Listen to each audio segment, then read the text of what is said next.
So you know how life is super busy and there's so many financial products and there's so many financial people, it's hard to make financial decisions? I'm Adam Gain, owner and financial coach of Gain Financial. We help families with businesses as a one point of contact to integrate, coordinate, and organize your whole financial economy so you can save time and energy and live the life you want to live. All right, so we're still on rule number 1, maximum protection at minimum cost. And now we're going to be going in more into disability P4. So let's do a little disability 101. So again, similar to critical illness, you have a premium, but now you have a waiting period. And your waiting period is the time that you need to take before you actually get the benefit. So it goes like this. Your premiums are guaranteed level for life, all the way, it's actually to 65. Disability insurance only goes to 65, and you can extend it a little bit if you want, depending if you're still working, but the premium will go up at that time. The waiting period can be anywhere from 0 to 180 days. And that's the time that you need to be like unable to perform the normal duties of your job before you can actually get the benefit. Now, we typically find the sweet spots around 90 days. You know, if you go, the lower days you go, the more expensive the premium's going to be because you can claim earlier, right? So the benefit comes to you tax-free, and it comes monthly. So if you get injured or sick and you can't perform your job, then, and you have coverage and you satisfy the waiting period, so that typically if you're injured or sick for that period, 90 days, then you're going to start receiving a monthly tax-free benefit into your account every month while you're still unable to perform those duties. And that's more or less like what disability is. That's a simple part of an individual policy. There's obviously a lot of ins and outs, but the biggest thing and why you might want to consider disability insurance is lifestyle protection.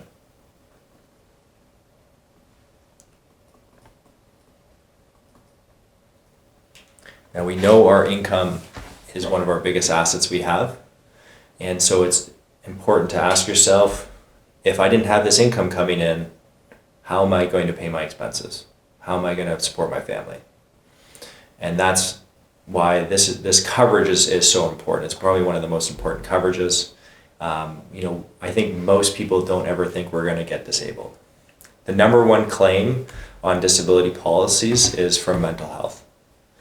The second is from injuries like it's called muscular skeleton, I call it. So there is a lot of claims from that standpoint, and if you're mentally you can't perform those duties, then you can claim on this for individual policies. A lot of people have group policies through work, which are structured a little bit differently, and you have to be very careful of the definition of disability. And that's why I actually wanted to go into, okay, what's the definition of disability mean? There's really 3 main types. Okay, so there's total, regular, and own. And every company is like a little bit different. Some of them call it total, but it's actually regular. You have to actually read what they're saying. And so the way that they look at this and they say, you are unable to engage in. This is typical language that they'll use. And then they'll relate them to, you're unable to engage in any occupation. So if you can't do anything, then you're going to be totally disabled. Well, you can hurt yourself and you can probably still do a lot of things, right? So that one, you're not going to claim as much. It's very hard to claim on that because you can go and you can make phone calls for tele-interview or something. The second, regular occupation, you are unable to engage in a similar occupation. And usually this is based on income and education. That one's the typical definition, I would say. The last one, the own, is you're unable to engage in your own occupation. So you can't do your specific one. And this is really only available for certain industries, usually like chiropractors or dentists or doctors or something, because like a dentist, if you like something happens to your eye and you can't see, then you can claim and you can't do your job, right? Forever. So you could potentially claim all the way to 65. Any questions so far? Is this making sense? Yeah. What if you were injured and you couldn't do your normal job? Mm-hmm. Would you get a top up to what you, so example, if you were a doctor, mm-hmm. but you're able to flip burgers at McDonald's, mm-hmm. would you get a top up then from your wage at what you're collecting at McDonald's to what you would have made? That's a great question. So if you had any occupation or if a total definition on your policy, you get nothing because you can do a job. Because you can do any job. If you have an own occupation or a similar, you're going to get full pay. Now, sometimes there's also other wording in there saying you can't do anything else. So if you are doing something, then kind of what you were saying, it'll give you the top up. Okay. Yeah. Usually if we get an own occupation, you can have that benefit come and still do something else just because you can't do this job anymore. So you'll still get that pay.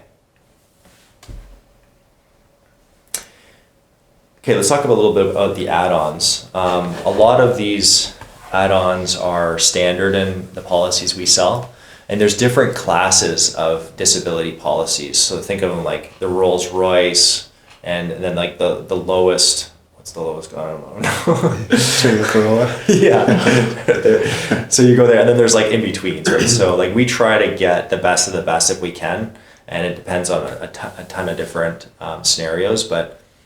We want to be able to claim if we need it, right? Because if money's not coming in, we want to make sure that there's money coming in. Mm-hmm. So a few of these riders, partial means that you have some sort of loss of time. And it has to be at least a minimum of 50%. So if you get a concussion and your doctor says you can only work 20 hours a week, then you can claim on partial and get 50% of the death benefit. 50% of the benefit. Residual is very similar, except it has to do with a loss of income. And the nice thing about this is it only has to be 20%. So using the exact same scenario, you have a concussion and you can work 35 hours a week. But your pay has gone down by 20%. Well, you can claim on this and you can get a percentage of the benefit. So you get to pick which one's more beneficial to you, partial or residual. Typically, these are both on there for the good policies. Future income option, this will give you more benefit with no medicals.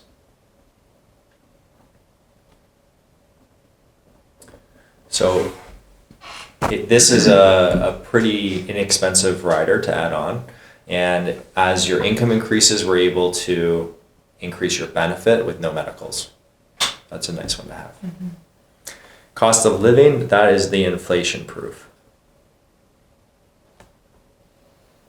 So what this does is if you were on claim and it was a long term, it's going to increase your benefit every year you're on claim. It's really nice to have if you're on claim. I would say most people, they don't ever think they're going to get disabled. Yeah. We should have this coverage because of what if, and it could be devastating if you don't have it. The next rider is retirement protector. So this is unique to RBC actually. And what it does is it gives you some extra benefit that it has to go to a retirement product.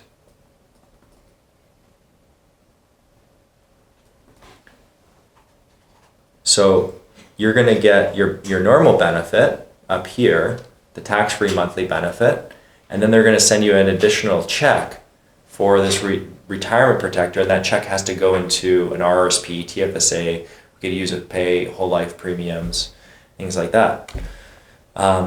This is really nice because typically when you are injured or sick, your income's going to go down. That's guaranteed that your income has to go down. You can never get as much income as you were making. There would be no incentive to go back to work, right? Mm-hmm. So always be less. Typically, the first thing that people cut is their savings. So by having this rider on here, we can add that savings back in and we can continue to grow your assets even if something did happen major. And then the last one, return of premium.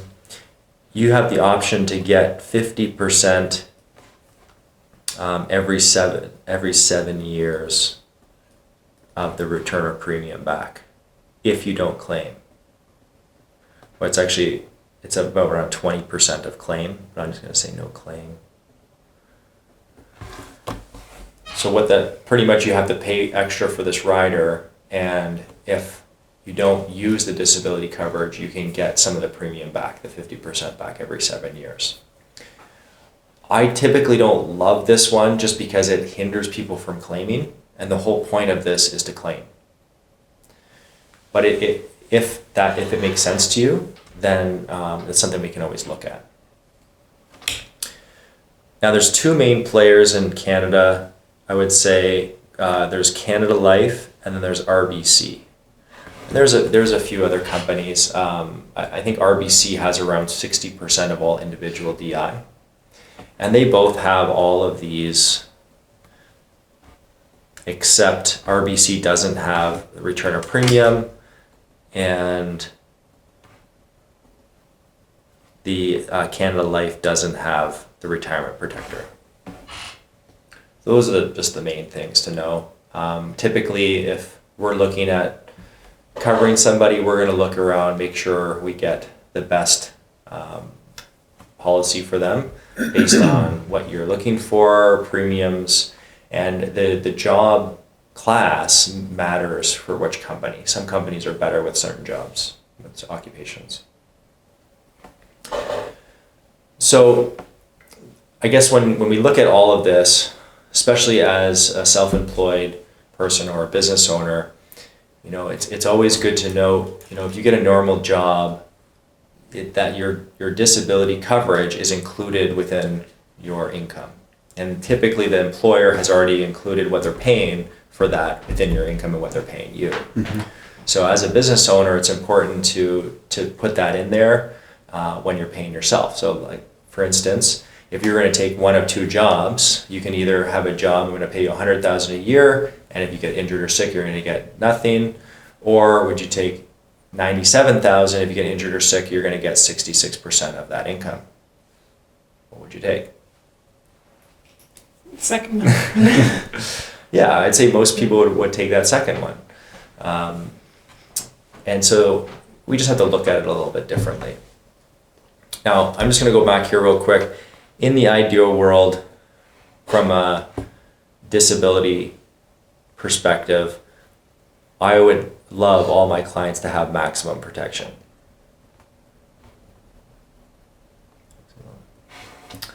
And really, we're going to be hindered on how much we can get just based on how much income you have. But like, if you ever get injured or sick, we can guarantee you're not going to have as much income coming in. Mm-hmm. That's just a fact. So if we can get the most we can, then we'll be in ideally the best possible spot that you could be in. Any questions about disability? Is there an option to do this in the corporation as well, like using corporate dollars to pay for disability coverage? Yeah, that's a great question. So these policies are typically always set up for business owners in the personal name because they receive the benefit tax-free personally.